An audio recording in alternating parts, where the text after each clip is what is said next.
মুসলমান ঘরের ছেলেমেয়েরা, তরুণেরা,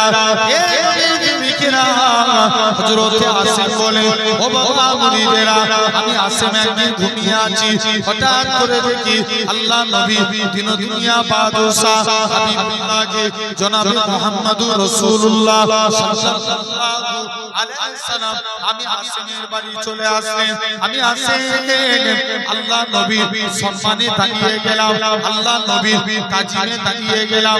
আল্লাহ নবী বলে, ও বাবা আসিম, তুমি আমি নবী, আমাকে একটু কুরআন পড়ে শোনাও।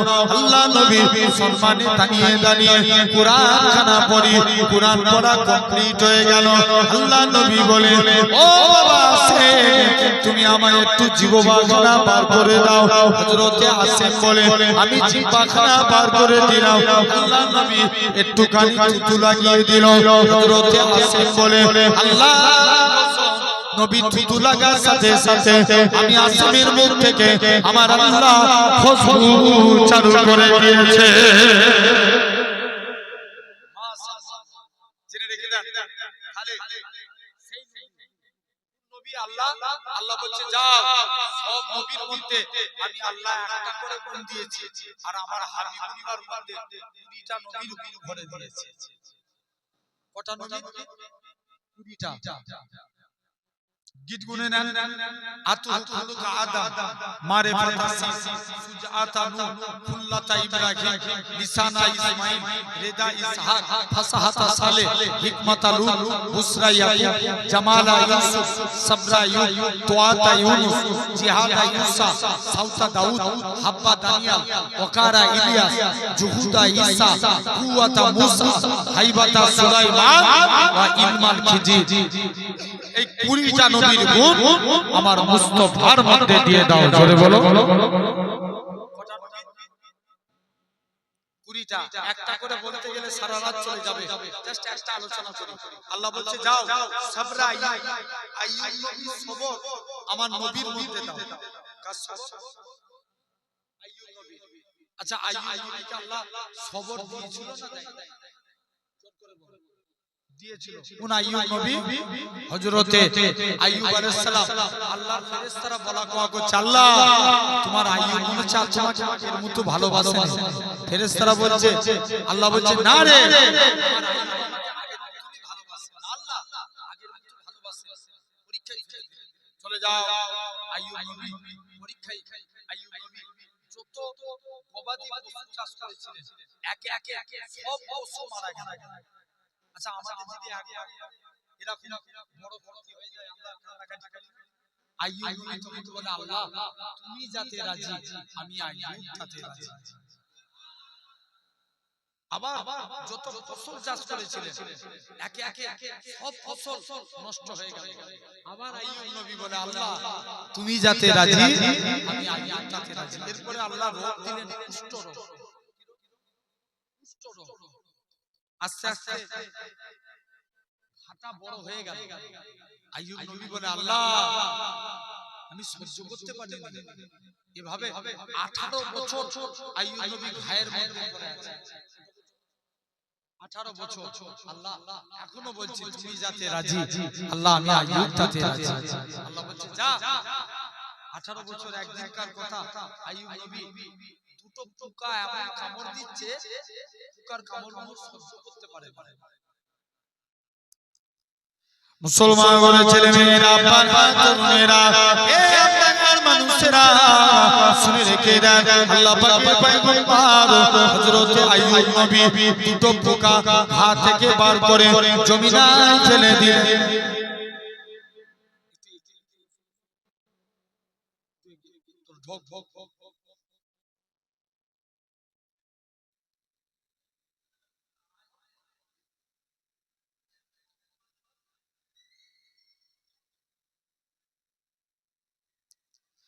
মুসলমান ঘরের ছেলেমেয়েরা, এ নবী প্রেমিকেরা, হযরতে আইয়ুব নবী এরকম ভাবে দুটো পোকা ঘা থেকে বার করে জমিনায় ফেলে দিলেন।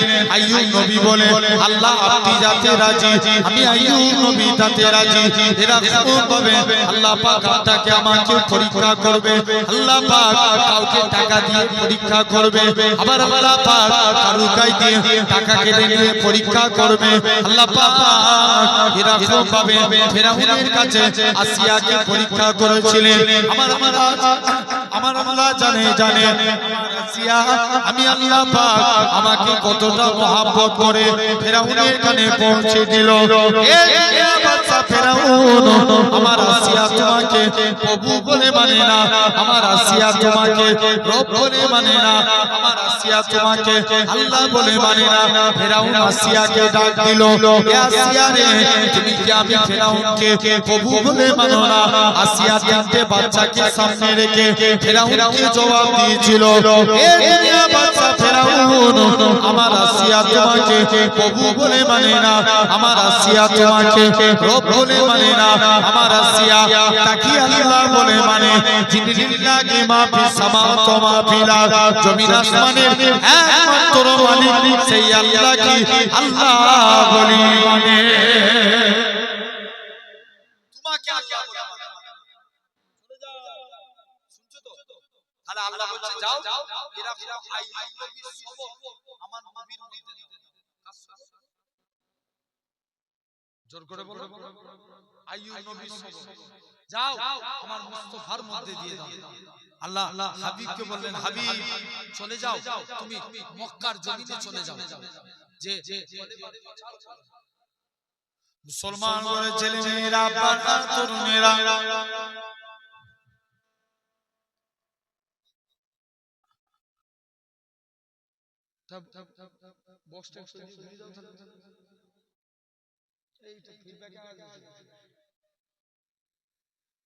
ঠিক আছে, হালকা থাকে না।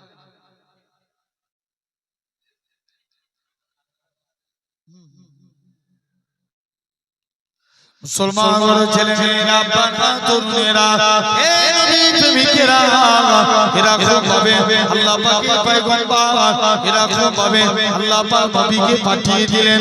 আল্লাহ নবী মক্কার জমিনে চলে গেলেন। হে মক্কা মানুষেরা, তোমরা আমার আল্লাহকে আল্লাহ বলে মেনে নাও। কেউ নবীর কথা শুনে না, নবী আমার মনটা খারাপ করে চুপ করে দাঁড়িয়ে আছে। আমার আল্লাহ জানিয়ে দেয়, হে আমার হাবিব, আপনার মন খারাপ কেন? ও রব্বি আল্লাহ পাক, কেউ আমাকে নবী বলে মানে না, কেউ আপনাকে আল্লাহ বলে মানে না। আমার আল্লাহ জানিয়ে দেয়, হে আমার হাবিব, শুনে রেখে দেন, কেউ আপনাকে নবী বলে মানুক না মানুক, এতে আমি আল্লাহ আমার কোনো যায় আসে না। কেননা আমি আল্লাহ তো আপনাকে নবী বলে মেনে নিয়েছি। আরো জোরে বলে, শুধু তাই নয়, আল্লাহ নবী আমার আবু বকরের কাছে চলে গেলেন। ও বাবা জি আবু বকর, আমি নবী, আমার কাছে হাত দিয়ে কলেমা পড়বে। হযরত আবু বকর বলে, ইয়া রাসূলুল্লাহ, হাবিবাল্লাহ, চতুর্দিকে হুজুর আপনার হাতখানা বাড়িয়ে দেন। আবু বকর মুসলমান হয়েছে বলে মক্কার কাফেররা আবু বকরকে এত মারা মেরেছিল। আবু বকরের গোটা শরীর দিয়ে টপ টপ টপ টপ করে রক্ত এরকম ভাবে জমিনায় গলিয়ে যায়। আবু বকর বেহুশ হয়ে পড়ে আছে। সন্ধ্যার টাইম হয়েছে, আবু বকরের হুঁশ ফিরেছে। আল্লাহ পাক আমার নবী কেমন আছে যে আবু বকর চলতে পারে না, মায়ের কাঁধের উপরে ভর দিয়ে আল্লাহ নবী হুজরা মুবারকে চলে গেলেন। আমার রাসূলুল্লাহকে দেখার সাথে সাথে আবু বকরের শরীরে জ্বালা যন্ত্রণাটাকে আমার আল্লাহ পাক নিবারণ করিয়ে দিয়েছিলেন। আমার রাসূলুল্লাহ আবু বকরকে সাথে নিয়ে মদিনা থেকে চলে গেলেন। হযরত আবু বকর আল্লাহ নবী একবার ডান দিকে যায়, বাম দিকে যায়, সামনে যায়, পিছনে যায়। আল্লাহ নবী বলে, ও বাবা জি আবু বকর, তুমি কেন এরকম কাজ করো? একবার ডান দিক বাম দিক সামনে পিছন দিক কেন করো? হযরত আবু বকর বলেছিলেন, ইয়া রাসূলুল্লাহ, হাবিবাল্লাহ, চতুর্দিকে আপনার দুশমনে বলা, কেউ যদি আপনাকে করে তীর ছুঁড়ে ছুঁড়ে ছুঁড়ে মারে আমি আবু বকর আমায় লেগে যাবে হুজুর আমি মারা যাব এতে কোনো যায় আসে না আমি আবু বকর আমার গোটা শরীরটাকে আপনার ঢাল বানাবার জন্য ও যুবকেরা আল্লাহ নবী মদিনায় চলে গেলেন মদিনার যুবকেরা আল্লাহ নবীকে গোল করে ঘিরাও করে নিল আল্লাহ নবী মদিনা থেকে 1400 সাহাবী নিয়ে নবী আমার কাবার দিকে চলে গেলেন নবী আমার হযরত বিলালকে কাবার ছাতি তুলে দিলেন এ হযরত বিলাল কাবার ছাতি উঠে যাও কাবার ছাতি উঠে দিয়া যাও হযরত বিলাল বলতে লাগে ইয়া রাসূলুল্লাহ হাবিবাল্লাহ কখনো মদিনা থেকে কাবার দিকে মুখ করে আযান দিয়েছি কখনো বাইতুল মুকাদ্দাসের দিকে মুখ করে আযান দিয়েছি ইয়া রাসূলুল্লাহ হাবিবাল্লাহ হুজুর আজকে আপনি আমি বিলালকে কাবার ছাতি তুলে দিয়েছেন আমি কোন দিকে ফিরে আযান দেব আমার রাসূলুল্লাহ কি বলেছিলেন এ হযরত বিলাল তুমি কি আমি নবী আমায় দেখতে পাচ্ছ না আমার দিকে ফিরে আযান দাও আমার রাসূলুল্লাহ কে আল্লাহ পাক কাবা বানিয়েছে চলে যাও তাহলে নবী এরকম ভাবে আল্লাহ বলছে যাও আই নবীর সবর আমার নবীর মধ্যে দাও জোরে বলো তিনটে জিনিস ইবাদাতুল্লাহ আচ্ছা বলো তো নামাজ আগে না নবী আগে জোর করে বলো নবী আগে নবী না এলে নামাজ হতো नमाज होता मेरे नबी ना होते ये आसमान भी ना होता चांद भी ना होते सूरज भी ना होता मदीना मुनव्वर ना होता काबा तो किबला ना होते हिंदुस्तान के झंडे में तिरंगा ना होता खुदा ने सबसे पहले से नूरे मोहम्मद बनाया पैंडल फेटे जावे जब করে বলো যে যেখানে বসে আছে এক বাক্যে গলা দিয়ে আওয়াজ বার করে জোরে বলেন সুবহানাল্লাহ আলহামদুলিল্লাহ আছে খালি নামাজের থেকেও সম্মান বেশি রাসূলুল্লাহ এরকম ভাবে রোজার থেকেও সম্মান বেশি রাসূলুল্লাহ হজের থেকে সম্মান বেশি রাসূলুল্লাহ আমি গত বছরে উমরা হজে গিয়েছিলাম তো যে দেখি মদিনা শরীফের তুলনায় মক্কা শরীফের ভিড় বেশি কারণ মক্কায় অনেক মানুষ যায় ইহুদি যায় ওয়াহাবি যায় মাজাবি যায় কিন্তু মদিনায় তারাই যায় যারা মুস্তাফার গোলাম জোরে বলো অনেকে আমাকে মুসলমান জুম্মা দুদিন নামাজ পড়া ধরে দেখবে ইমামের অনেকে ফতোয়া চালু করে দিয়েছে উমরা করতে এসেছে উমরার কাজ মিটাবো বাড়ি চলে যাব কেন মদিনায় যাব মুসলমান আমার ছেলে মেয়েরা পাড়া তরুণেরা হে নবী প্রেমিকেরা আমরা যারা এমিরেট ফ্লাইটে যাব কলকাতা থেকে দুবাই দুবাই থেকে জিদ্দা আমাদের নিকাত হলো ইয়াল্লাহ পাক অনেকে কি করে এয়ারপোর্টের ভিতরে ইহরাম পরে দু রাকাত নামাজ পড়ে তালবিয়া পড়তে পড়তে আল্লাহর কাবার দিকে চলে যায় লাব্বাইক আল্লাহুম্মা লাব্বাইক লাব্বাইক লা শারীকা লাক লাব্বাইক ইন্নাল হামদা নি'মাতা লা শারীকা লাক লাব্বাইক এরকম ভাবে তালবিয়া পড়তে পড়তে আল্লাহর কাবার দিকে চলে যায় আর আমার জানের কাবা আর আমার মনের কাবা আল্লাহ পাক এই কাবা কোনদিন দেখতে পাবো কি জানি না যে কাবার সামনে গাজী এই নওজোয়ান যুবকেরা এরকম ভাবে যখন কাবার কাছে পৌঁছে যায় এরা অন্য কেউ নয় এরা আল্লাহর মেহমান কাবাকে তওয়াফ করে মাকামে ইব্রাহিমকে লক্ষ্য করে দু রাকাত নামাজ পড়ে জমজমের পানিকে সাফা মারওয়া সাই করে মাথার চুল ফেলে দেয় অনেকে বলে কেন আমরা মদিনায় যাব কত বড় কপাল পাটা থাকে এই কাবা শরীফ কত না আমার রাসূলুল্লাহ যদি না হতো ইব্রাহিম নবীও হতো না আমার রাসূলুল্লাহ যদি না হতো যে নবী খাতিরে আল্লাহ পাক কাবাকে শরীফ করেছে কেননা নবী আমার মসজিদে কিবলাতাইনে দু রাকাত নামাজ পড়ে মসজিদুল আকসার দিকে মুখ করে নবী আমার মনে মনে করে আল্লাহ পাক আপনি যদি কাবাকে কিবলা করে দেন আমি নবী এতেই বড় খুশি। আমার আল্লাহ জানিয়ে দেয় আমার হাবিব আপনি সিজদা থেকে মাথা তুলুন, আমি আল্লাহ পাক আপনার খাতিরে আমি আল্লাহ কাবাকে কিবলা করে দিলাম। কাবা কিবলা হলো কার খাতিরে? নবীজির খাতিরে। আরে ইবাদতের থেকেও দু নাম্বার কিতাবুল্লাহ অর্থাৎ কোরআন শরীফ। ভাই কোরআনের নবীর বড় বড় বুঝি কোরআন না কোরআনের জন্য নবী, নবীর জন্য কোরআন। সব নবীরা মুসা নবীর উপরে নাজিল হয়েছিল তাওরাত, তুর পাহাড়ে আনতে গেলেন। ঈসা নবীর উপরে নাজিল হলো ইনজিল, তিনটে জায়গায় আল-কুদস, রামাল্লাহ, বাইতুল্লাহ। ঈসা নবী তিন জায়গায় ইনজিল আনতে গেলেন। নবীরা কিতাবের পিছনে দৌড়েছে আর আমার মুস্তাফা জিতাই গেছে, কুরআন মাজিদ জিতাই নাজিল হয়ে গেছে। প্যান্ডেল ফাটানো আওয়াজ হতো, নবীর ইজ্জত আল্লাহ বাড়ায়, তোমরা বলাই চুপ করে বসে আছো কেন? জোরে বলো আলহামদুলিল্লাহ। এটাই তো নবীর আশিক, দাবি করতে হবে। আরে নবীর জন্য আল্লাহ আল্লাহ রাসূলের জন্য গলা ফাটাবো কিয়ামতের দিন, এটা রসিলায় নাজাত পেয়ে যাব। জোরে বলো আলহামদুলিল্লাহ। জেনে রেখে দেন ভাইরা আপনারা, নবী জিতাই গেছে, আল্লাহ সিধাই কোরআন নাযিল করেছে। আর কাবা, কাবাতুল্লাহ, কাবার থেকে সম্মান বেশি রাসূলুল্লাহ। নবী না এলে কাবা হতো আসে। আপনাদেরকে আলোচনা করছিলাম, কি বলেন তো, কি আগে বলেছিলাম? হেই ভুলে গেলে। ঈমান আগে না মুসলমান আগে? জোর করে বলো। ঈমান আগে। ভাই ঈমানকে মজবুত করতে হবে এক নাম্বার। আর আমাদের ঈমান, ঈমান না থাকলে লাভ আছে? জোর করে বলো না। না, এক নাম্বার ঈমান।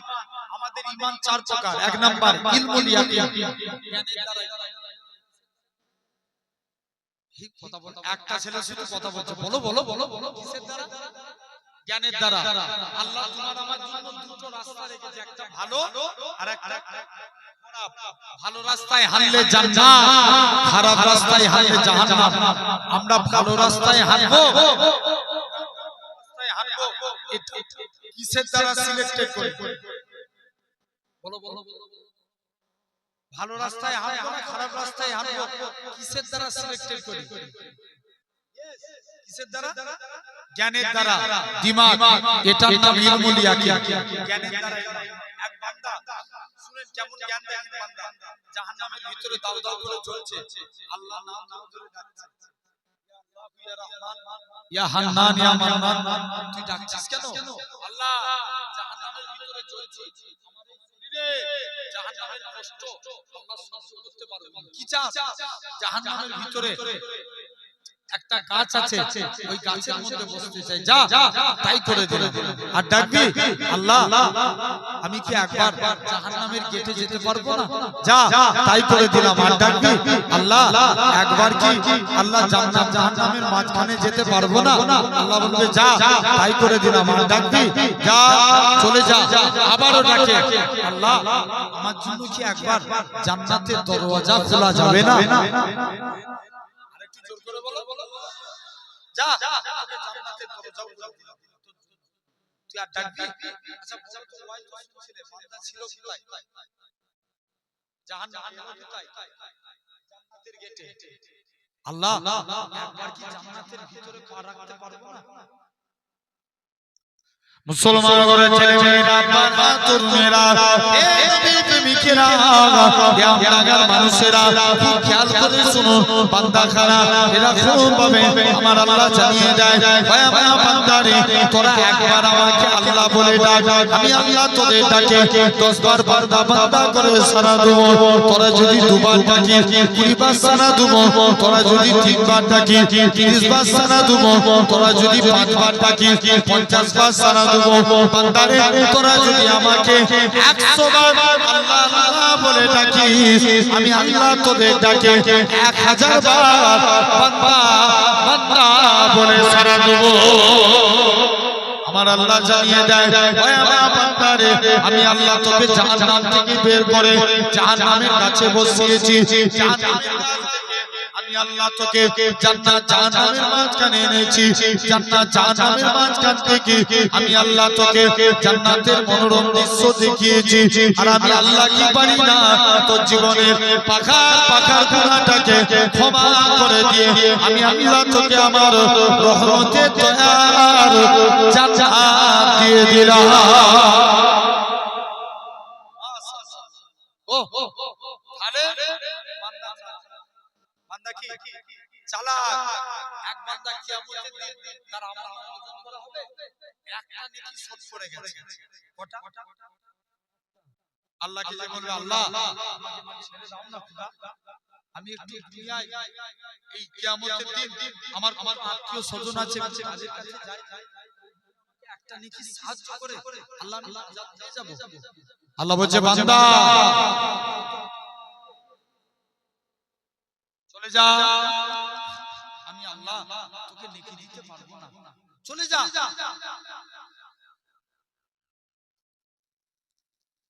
মুসলমান ঘরের ছেলে মেয়েরা বাবা তরুণেরা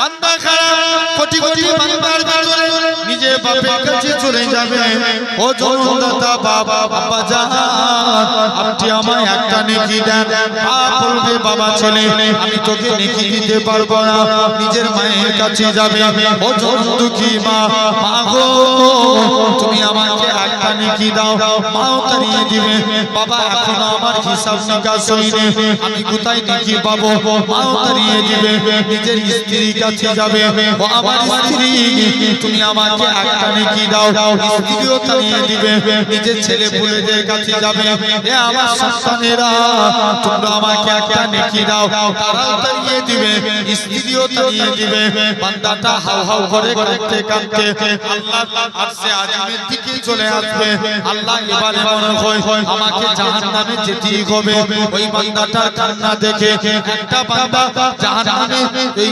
কিয়ামতের ময়দানে বান্দাকে ডাক দিবে আল্লাহ আমাকে বান্দা বলো তো দেখি তোমার কি হয়েছে তুমি কি জন্য এত কাঁদো বান্দা খানা জোর জোর করে কাঁদবে আল্লাহ আমার একটা নেকি পড়ে গিয়েছিল এই জন্য আমি জাহান্নামে চলে যাই আমার নামায় আমলে মোটেও তো নেকি নাই আমি আত্মীয় স্বজনের কাছে এসলাম সবাই আমায় ফিরিয়ে দিল আমি মনে হয় জাহান্নামী হয়ে যাব এই চিন্তা করে আমি কাঁদি তবে হুজুর আজকের দিনে কি ব্যাপার ওই বান্দাটা বলে যদি একটা নেকি শর্ট করার জন্য জাহান্নামে চলে যায় আমার নামায় আমলে মোটেও তো নেকি নাই নেকিগুলো কোনো উপকারে আসবে না এই বান্দাটা যদি রেহাই পাবে তো পাবে যাক এই বলে একটা নেকিটাকে দান করে দিবে বান্দাটা নেকিটা নিয়ে নেকির পাল্লায় রেখে দিবে রাখার সাথে সাথে বান্দাটা নেকির পাল্লা ভারী হয়ে যাবে এই নওজোয়ান যুবকেরা আমার আল্লাহ জানাবে ও আমার বান্দারে চলে যা কিয়ামতের দিন নেকির পাল্লায় রাখার সাথে সাথে বান্দার নেকির পাল্লা ভারী হয়ে যাবে আমার আল্লাহ জানাবে শুনে রেখে দে, কে তোকে নেকি দান করলো? বান্দাটা হাউ হাউ করে কাঁদে, আল্লাহ আমি আমার বাপের কাছে গেলাম, সেও আমায় তাড়িয়ে দিল। আমি আমার মায়ের কাছে গেলাম, সেও আমায় তাড়িয়ে দিল। আমি আমার স্ত্রী আত্মীয় স্বজনের কাছে গেলাম, তারা আমায় তাড়িয়ে দিল। আল্লাহ পাক আমার কষ্ট দেখে একটা বান্দা নিরুপায় হয়ে তার নেকি থেকে একটা নেকি দিয়েছে। আমার আল্লাহ দুজনকে ধরে নিয়ে আসবে, বান্দারে তোর মনে যে এত দয়া, তোর মনে যে এত মায়া, তোদের দুইজনকে একসাথে আমি আল্লাহ আমার দয়ার জান্নাত দিয়ে দিলাম। যা আমি আল্লাহ চলে যা।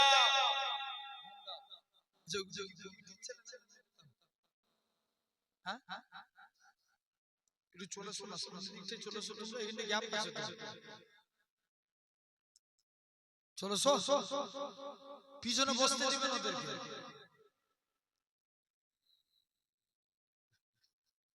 আগে সাদা মাওলা আগে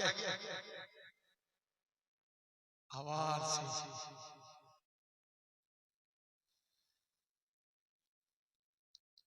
আল্লাহ কবুল করে নেন। ভাই এক নাম্বার ইলমুল ইয়াকিন, দুই নাম্বার আইনুল ইয়াকিন, চোখের দ্বারা ঈমান। ভাই এই আমলাগার মানুষ আপনারা দিঘায় গেছেন? জোর করে বলবে তো, গেছেন তো? দিঘায় গেছেন। এখন দিঘায় খবর নিয়ে দেখো, 70% মুসলমান দিঘায় যায়। বিরাট বড় একটা মন্দির হয়েছে। হ্যাঁ না না, জোর করে বলো না, হয়েছে না ভাই? মন্দির বানিয়েছে, এতে দুঃখ নাই। লাখ লাখ দিন মলিয়া দিয়া তাদের কাছে তাদের ধর্ম, আমাদের কাছে আমাদের ধর্ম।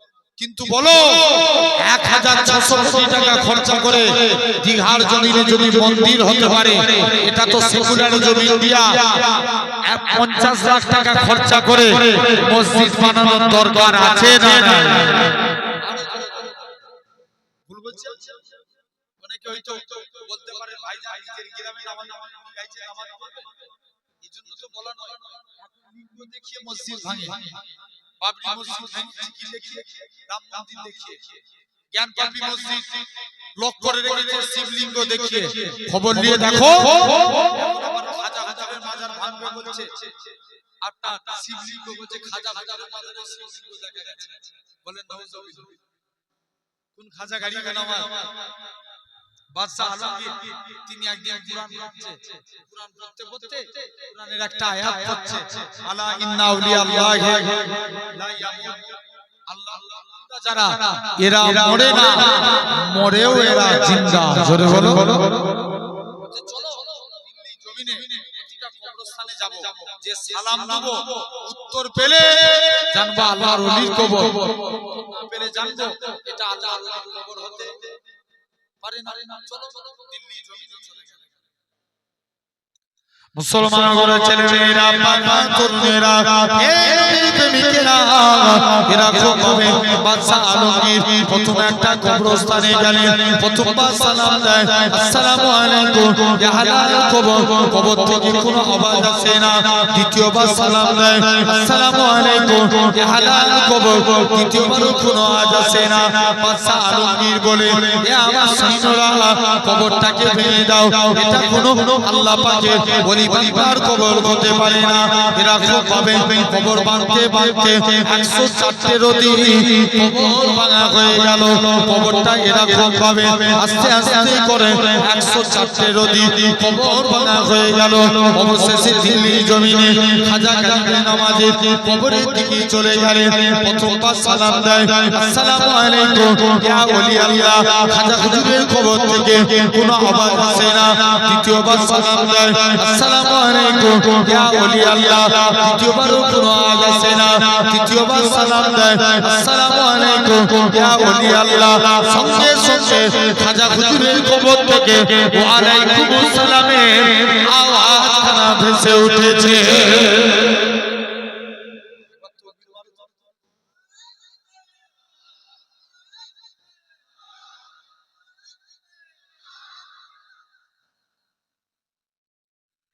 জেনে রেখে দাও, যুবক তাহলে ভাবার মতো ভাবো, খবর নিয়ে দেখো আগামী 30 বছর পরে, আজ নাই কেউ দিঘায় যাচ্ছে কিছু বলে নেই, আগামী 30 বছর পরে এদের ছেলেরা দিঘাতে মন্দির দেখিয়ে বলবে দিঘা আমাদের তোদের না পালা। বলতে পারে না? পারে না? জোর করে বলো পারে। তাহলে খবর নিয়ে দেখো, এটার নাম আইনুল ইয়াকিন। 3 নাম্বার গায়বুল ইয়াকিন, আল্লাহ মানি দেখে না না দেখে। আল্লাহকে মানি দেখে না দেখে। 4th নাম্বার বাসুল ইয়াকিন, ফেলাই পড়লে আল্লাহকে ডাকা। আছে না নাই? যখন বিপদে পড়ে কাকে ডাকে? আল্লাহকে। আর বিপদ থেকে উদ্ধার হয়ে গেলে আল্লাহ ভুলে যায়।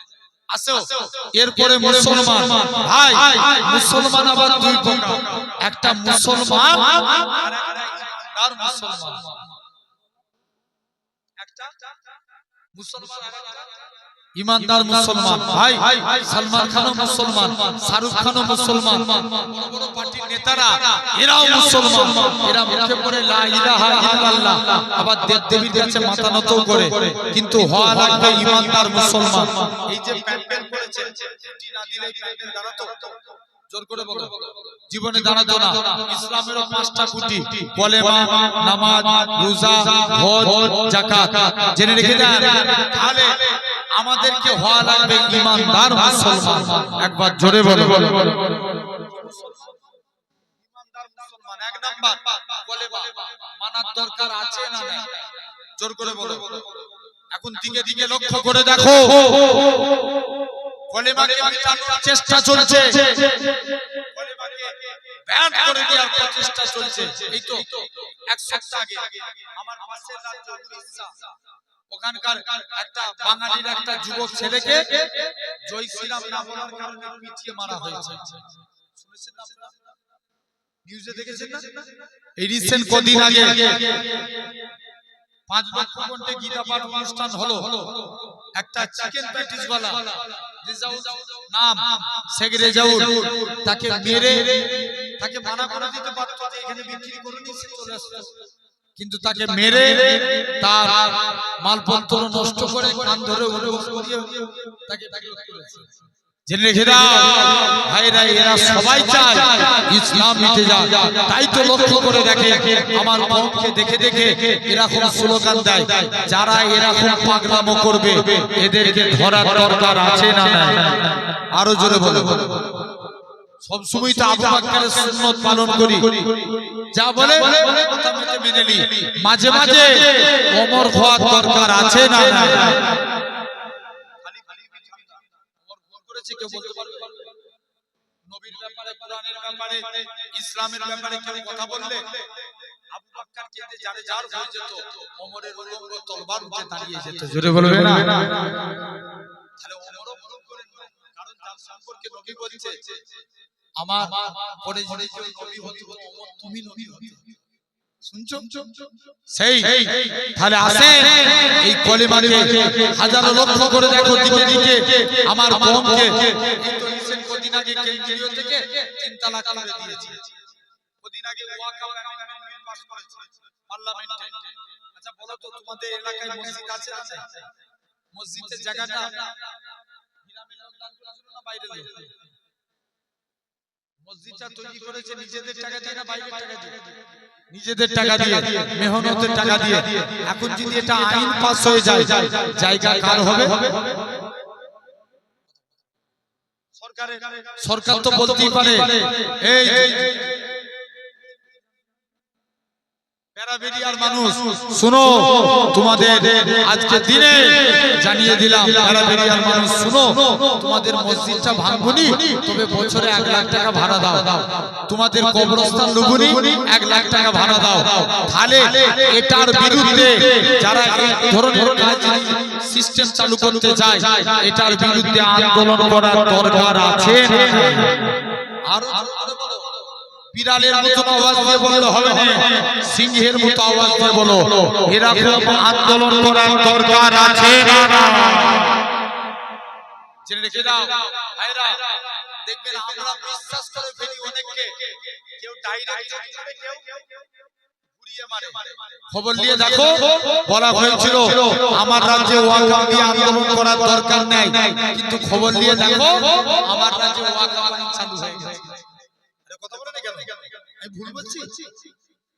তাহলে খবরদার কলেমা এরা সবাই চায় কলেমা মিটে যাক, তবে আজ আপনাদের সামনে বলে রাখি যতদিন পূর্ব আকাশ থেকে সূর্য উদিত হয়ে পশ্চিম আকাশে ঢুকবে ইনশাআল্লাহ ইসলামের পতাকা উঠছে উঠছে উঠবে। জোরে বলো, আরেকটু জোরে হবে না?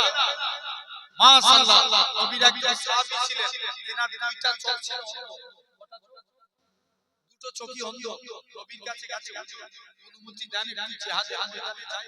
আল্লাহ নবী বলছে বাবা তুমি কানা মানুষ, তোমাকে যুদ্ধ করা লাগবে না। এই ছেলেগুলো খুব চাদর ছেলে বসবে উনি খামাখাই সাইডে দাঁড়িয়ে ঘুরে যাবার দাঁড়া বিরানির টাইম আসছে।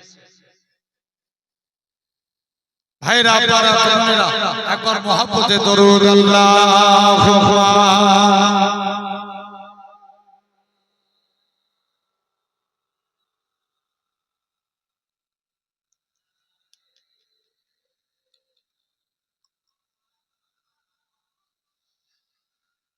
लिखो जिंदगी तमाम साजे दो जहां के नाम में सलाम के सलाम।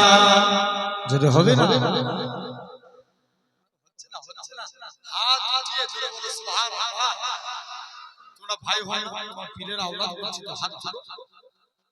আমি আমার কষ্ট হয় না চাদরের ঠান্ডা কানে কিছু দিই না, আপনারা তো তাও তাও বসে আছেন। বলে আরেকটু জোরে হবে না সুবহানাল্লাহ? আমরা মুস্তাফার আশিক না?